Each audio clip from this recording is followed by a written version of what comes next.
उरई जालौन से खबर है, जहां देश के कई राज्यों में ऑनलाइन गेमिंग ऐप के जरिए लोगों से ठगी करने वाले गिरोह का जालौन पुलिस ने भांडाफोड़ किया है।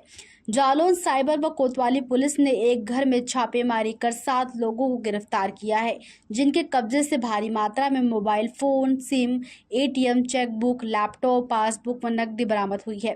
गिरफ्तार किए गए आरोपी यूपी, एमपी व राजस्थान के निवासी हैं, जो कि जालौन कस्बे के एक मकान में किराए घर पर रह रहे थे, जहां से पुलिस ने उनकी गिरफ्तारी की है। खुलासा किया है कितने लोग जो है गिरफ्तार हुए हैं, ये लोग कैसे किस तरीके से घटनाओं को अंजाम देते थे।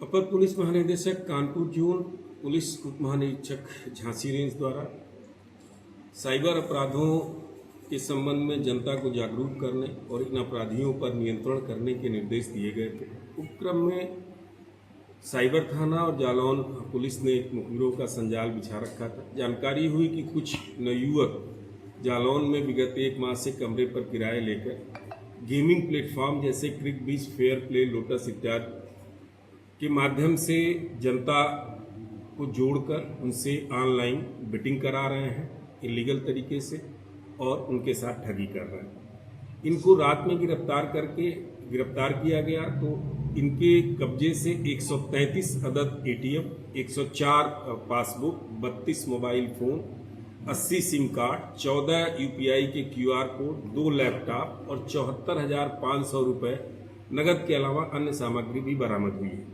ये कुल 7 अभियुक्त हैं जो दतिया, झांसी, आगरा, मैनपुरी के रहने वाले हैं, जिनका सरगना है विश्वजीत दांगी जो दतिया का रहने वाला है। ये लोग गेमिंग प्लेटफॉर्म से संपर्क कर लेते थे, फिर अपना व्हाट्सएप ग्रुप बनाते थे। उस जो सरगना इनका गेमिंग प्लेटफॉर्म का बंदा होता था, वो क्यूआर कोड के माध्यम से जुड़ता था और आपस में बात करने के लिए सिग्नल ऐप का प्रयोग करते थे।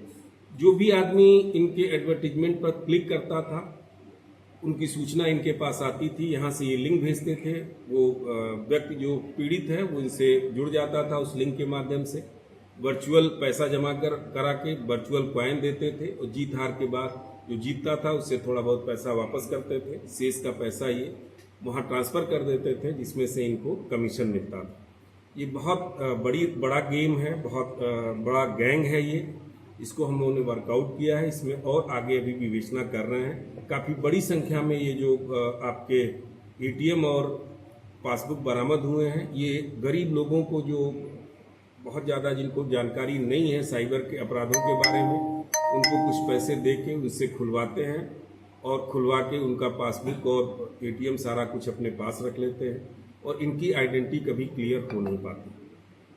किस तरीके से ये गेम कौन कौन से गेम हैं जिन पे ये लोग पैसा लगवाते थे, या इनका जो मोटिव था, किस तरीके से घटना को अंजाम देते थे।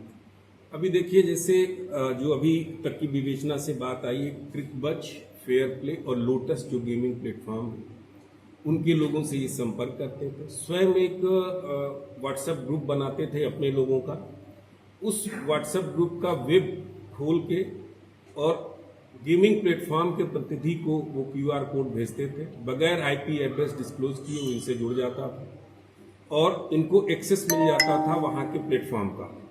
फिर जो आदमी भी कहीं भी हिंदुस्तान में बैठा हुआ उस एडवर्टीजमेंट को क्लिक करता था, इसकी सूचना इन तक या तो सीधे आती थी या प्लेटफॉर्म का प्रतिनिधि इनको दे देता था।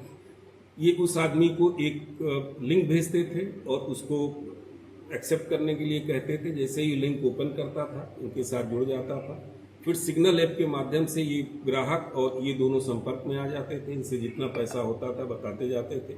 एक मिनिमम अमाउंट इन्होंने फिक्स कर रखा था 300 रुपये का। उसमें उनको कॉइन, वर्चुअल कॉइन देते थे। फिर जैसे सपोज करिए कि किसी क्रिकेट मैच पर लगा है तो उसमें हार जीत के हिसाब से वो बेटिंग कराते थे। कराने के बाद जो पैसा हार जाता था उसका रख लेते थे, बाकी जो कुछ जीतते थे उनको थोड़ा बहुत पैसा ये वापस करते थे।